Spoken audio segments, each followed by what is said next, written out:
पसे दीवार 2024 का ग्रीन इंटरटेनमेंट का सनसनीखेज रोमांटिक इमोशनल ड्रामा सीरियल है जिसमें अरसलान नसीर इफ्तिखार हुसैन का किरदार प्ले कर रहे हैं।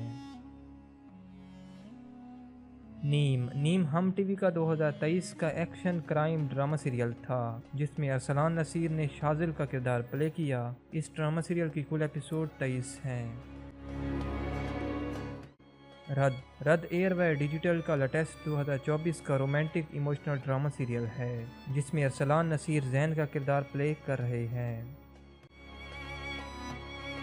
परिस्तान 2022 का हम टीवी का रोम कॉम ड्रामा सीरियल है जिसमें अरसलान नसीर ने आसिम का किरदार प्ले किया।